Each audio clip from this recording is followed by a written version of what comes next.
नमस्कार, उत्तराखंड समाचार में आपका स्वागत है। मैं अखिलेश चंद्र गैरोला। सबसे पहले मुख्य समाचार। मुख्यमंत्री पुष्कर सिंह धामी बोले, रोजगार सृजन सरकार की प्राथमिकता। 108 असिस्टेंट प्रोफेसरों को सौंपे नियुक्ति पत्र। केंद्रीय राज्य मंत्री अजय टम्टा ने 255 अभ्यर्थियों को दिए नियुक्ति पत्र।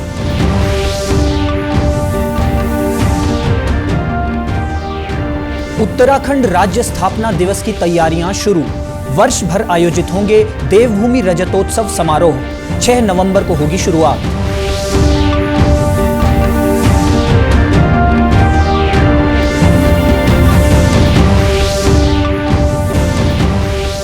और राज्य महिला आयोग की अध्यक्ष कुसुम कंडवाल ने कहा, प्रदेश में जल्द लागू होगी महिला नीति। पौड़ी जिला कारागार का किया निरीक्षण, महिला कैदियों की समस्याएं सुनी। अब समाचार विस्तार से। मुख्यमंत्री पुष्कर सिंह धामी और उच्च शिक्षा मंत्री डॉक्टर धन सिंह रावत ने आज देहरादून में 5 विषयों में चयनित 108 असिस्टेंट प्रोफेसर्स को नियुक्ति पत्र प्रदान किए। मुख्यमंत्री ने सभी चयनित अभ्यर्थियों को बधाई देते हुए कहा कि अध्यापन कोई सामान्य कार्य नहीं, बल्कि एक बड़ी जिम्मेदारी है। विशेषकर उच्च शिक्षा मानवीय संसाधनों को तराशने का एक प्रमुख साधन है, क्योंकि उच्च शिक्षा युवा शक्ति को सही दिशा देने का कार्य करती है।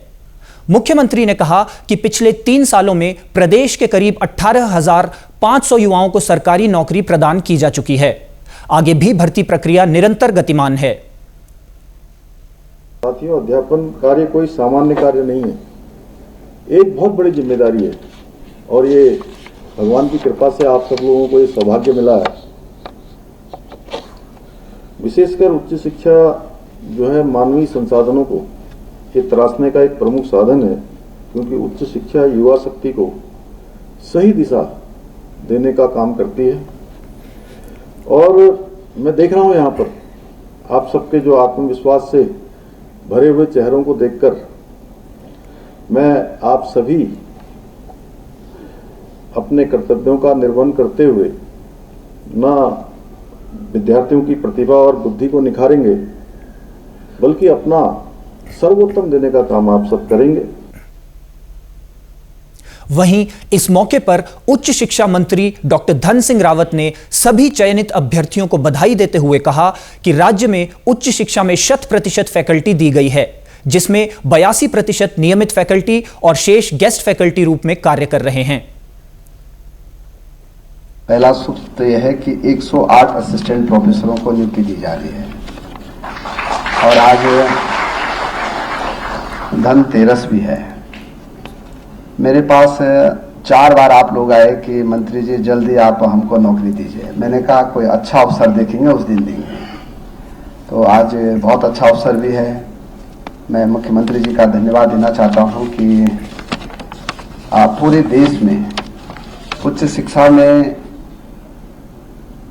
64% फैकल्टी है, चाहे विश्वविद्यालय हो चाहे हमारे अन्य राज्य हों।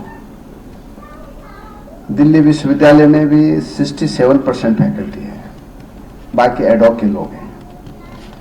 मुख्यमंत्री जी, हमारे राज्य में आपके निर्देशन में आज सहित 82% नियमित फैकल्टी हो गई है और 19% गेस्ट फैकल्टी हो गया। हमारे राज्य में 101% फैकल्टी हो गया। तो वहीं प्रधानमंत्री नरेंद्र मोदी ने आज देश भर के 51,000 चयनित अभ्यर्थियों को वर्चुअल माध्यम से नियुक्ति पत्र बांटे।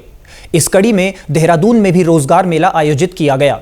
इस कार्यक्रम में केंद्रीय राज्य मंत्री अजय टम्टा ने 255 चयनित अभ्यर्थियों को नियुक्ति पत्र वितरित किए। लगभग 255 से अधिक लोगों को ये रोजगार उपलब्ध हो रहा है और जो उत्तराखंड में भारत की सरकार के विभागों में काम करके उत्तराखंड राज्य के लोगों को अपनी सुविधाएं प्राप्त करेंगे। मुख्य सचिव राधा रतूड़ी ने आज देहरादून में राज्य स्थापना सप्ताह के आयोजन की तैयारियों की समीक्षा की। मुख्य सचिव ने वीडियो कॉन्फ्रेंस के माध्यम से सभी जिलाधिकारियों को निर्देश दिए कि मुख्यमंत्री के विजन के अनुरूप इस वर्ष राज्य स्थापना दिवस का राज्य स्तर तथा जनपद स्तर पर भव्य आयोजन किया जाना है। उन्होंने कहा कि प्रदेश की 25वीं रजत जयंती की शुरुआत हो जाएगी। इस वर्ष राज्य स्थापना दिवस 9 नवंबर 2024 से अगले वर्ष 9 नवंबर 2025 तक पूरे वर्ष मनाए जाने वाले देवभूमि रजतोत्सव की शुरुआत भी हो जाएगी। राज्य स्थापना दिवस का आयोजन 6 नवंबर से आरंभ होकर सप्ताह भर तक किए जाने का प्रस्ताव है, जिसकी शुरुआत नई दिल्ली से किए जाने का प्रस्ताव है। इसके अगले क्रम में प्रवासी उत्तराखंड सम्मेलन के आयोजन, भव्य खेल एवं सांस्कृतिक कार्यक्रम तथा महिला सशक्तिकरण की थीम पर विशेष उत्सव का आयोजन किया जाएगा। मुख्य सचिव राधा रतूड़ी ने 24 वर्षों में राज्य की उपलब्धियों एवं विकास की संभावनाओं पर स्कूल और कॉलेज स्तर पर कार्यक्रम आयोजित कर इसमें युवाओं की भागीदारी सुनिश्चित करने के निर्देश दिए हैं। राज्य महिला आयोग की अध्यक्ष कुसुम कंडवाल ने जिला कारागार खांड्यूसैंण व वन स्टॉप सेंटर पौड़ी का निरीक्षण किया। इस दौरान उन्होंने महिला कैदियों को दी जाने वाली सुविधाओं व वन स्टॉप सेंटर में पीड़िताओं की ठहरने की व्यवस्था व अन्य सुविधाओं का निरीक्षण किया। उन्होंने कहा कि महिला कैदियों के स्वास्थ्य को लेकर निगरानी की जा रही है। जिला कारागार में 8 महिला कैदी हैं जिन्हें सभी सुविधाएं मिल रही हैं। आज पौड़ी में सबसे पहले तो जेल का विजिट मैंने किया और जेल में जो महिलाएं हैं उन महिलाओं को कि वास्तव में जो हमारी कैदी महिलाएं हैं उनके लिए जो सरकार की योजनाएं हैं या उन तक पहुंच पा रही है, उनके साथ किस तरह का व्यवहार हो रहा है या उनको कोई दिक्कत तो नहीं है। वो सारी चीजें आज मैं उनके बीच में गई, उनसे बातचीत की मैंने, तो उनसे बहुत सारी चीजें उन्हें ठीक ही लगा कर रहे हैं, बहुत सब कुछ सारी सुविधाएं हैं। उसके बाद मैं वन स्टॉप सेंटर पौड़ी में अभी आई हूँ।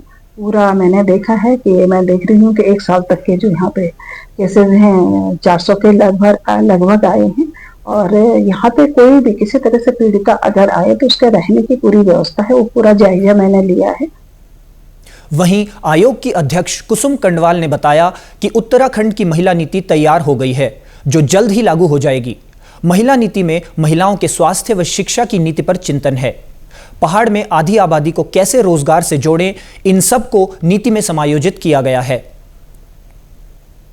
उत्तराखंड की जो पूरा पहाड़ी क्षेत्र है, प्लेन का क्षेत्र है, बॉर्डर एरियाज की महिलाएं हैं, उन सब को लेके ये नीति तैयार की गई है कि उत्तराखंड की महिलाएं राजनीतिक रूप से, आर्थिक रूप से, सामाजिक रूप से, स्वास्थ्य की, शिक्षा की पूरी चिंता उसमें की गई है।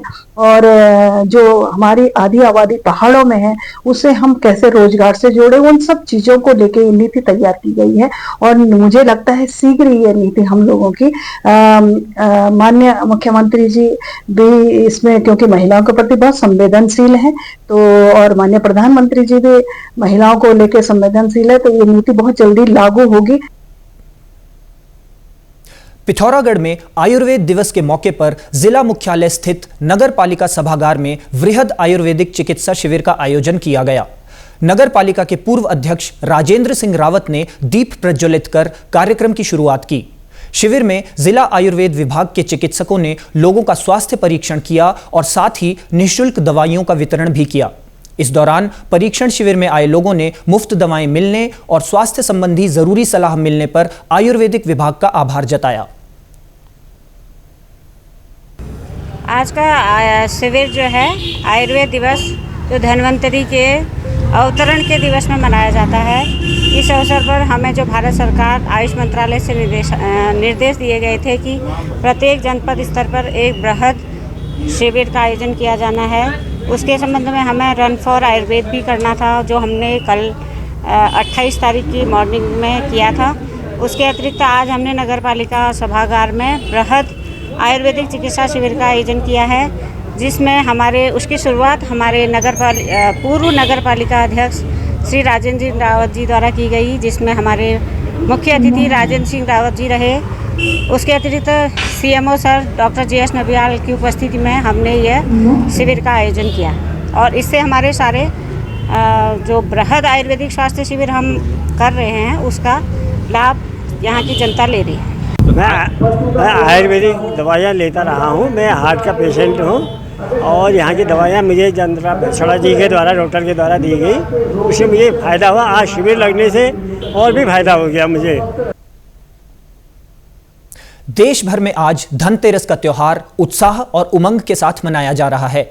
इस मौके पर प्रदेश भर के बाजारों में रौनक है। देहरादून के साथ ही विकासनगर के बाजारों में भी धनतेरस की खरीदारी की जा रही है। विकासनगर बाजार में आज सुबह से ही ज्वेलर्स और बर्तनों की दुकानों पर ग्राहकों की भीड़ नजर आ रही है। त्योहारी भीड़ के चलते व्यवसायियों के चेहरे खिले हुए हैं।